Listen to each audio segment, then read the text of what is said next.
Dito na tayo sa parto mga boss na masyadong mataas itong RPM niya. Pag nailapat nyo na itong IACB motor niya dito sa idle speed control valve, pwede nyo nang ilagay yung dalawang tornilyo niyan. Siguraduhin nyo lang na naipakapit nyo muna yan sa thread niya bago nyo i-final yung higpit. At pag okay na yung pagkakahigpit nyo ng dalawang tornilyo dito sa IACB, pwede mo na ngayon ilagay yan dito sa throttle body.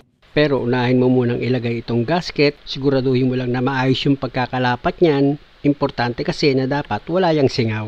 Na pag okay na, pwede mo na ngayon ilagay itong IACB mo.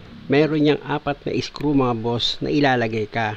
Siguraduhin nyo lang mga boss na naipakapit nyo yan sa thread niya bago mo siya higpitan gamit itong Phillips screw mo. Napaka-importante lang mga boss na dapat yung 4 na tornilyo na yan mahigpitan mo siya ng maayos. At kung sa palagay mo okay na yung pagkakahigpit mo, pwede mo na ngayon ilagay itong gasket. Pinahiran ko ng shellac gasket yan mga boss para maganda yung kapit nitong throttle body. At paniguro na hindi siya magkakaroon ng singaw. Kung makikita nyo itong throttle body mga boss, inilalagay ko na yan. Na pag okay na yung pagkakalapat ko dyan, ilalagay ko na itong bolt dito sa ilalim niya. Ayan mga boss, number 12 yung bolt na yon. Tapos ito pa yung isang bolt na number 12, ipinakapit ko na yan dito sa thread niya. At sa taas naman, yung nilalagay ko, yan naman yung nut na number 12. At para mas mabilis ko mahigpitan yan mga boss, gumamit ako ng socket wrench sa number 12. Binanual ko muna sa paghigpit yan mga boss, hindi ko muna yan ginamitan ng ratchet. Pero pag medyo humigpit na yan, tsaka ako ngayon ipapainal yung higpit, gamit na itong ratchet ko. Tandaan nyo lang mga boss na pag naghigpit na kayo ng tornilyo, wag naman sobra-sobra sa paghigpit. Pwede kasing malustrig yan dahil nga sa aluminum lang yung kinakapitan ng bolt.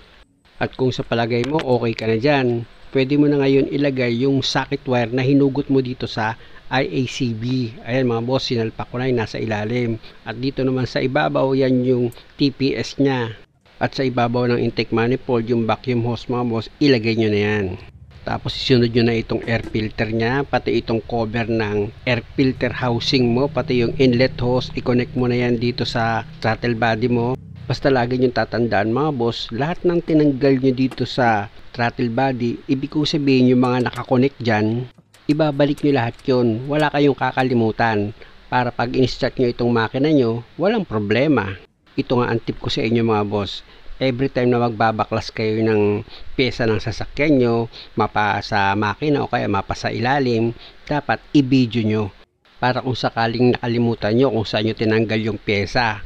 Dahil nga sa bago nyo kinalas, naka-video na.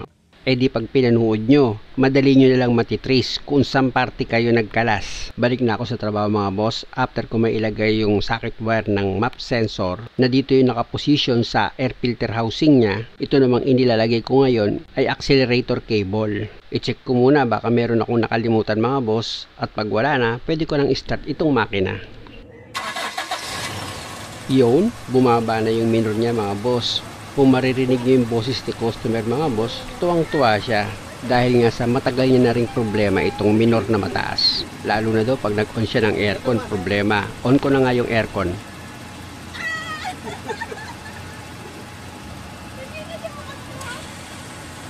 Okay na, nag-normal na.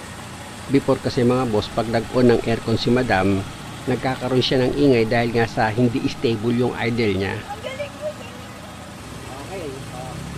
Normal lang siya pag nag-aircon ka. Hindi sir. Ay ma'am, grabe ka naman. Patay aircon. Yan, patay na. Okay. Aircon. Yan. Okay, umangat siya. Patay aircon. Bumaba na. Okay na, nag-normal na siya. At para sigurado mga boss, i-road test pa rin namin ito ni customer para sa final na paghatol. Maganda kasi na maghiwalay kami ni customer na stable na talaga itong idle niya. Actually mga boss, kasama ko sila mag-asawa sa pag-road test. Masaya si madam, pakinggan nyo. Ano ma'am, okay na? Oo, thank you talaga. Pwede ko na ba dadalhin ng Isabela? Taga Isabela mo kayo? Opo, San Marian. Tumawini ako ha. Tumawini lang. Ibang nagbalad yung kababayan ko pa. Ibang Ilocano. Ano ba yan? Nagkakaano. Nako. Kaya pala hindi ka napahindi. Kaya pala hindi kita mapahindi. Ano naman sabi ko yung kulay dito, ano eh. Iba po yung like. Natural. Beauty na beauty yung ano ni ma'am eh. Diba, balik tayo ma'am. Balik tayo dyan. U-turn na tayo. Okay naman. Wala mo si ma'am taga Isabela pala. Okay na yung minor ano? Opo. Bumalik na sa normal na. Yung ingay wala na.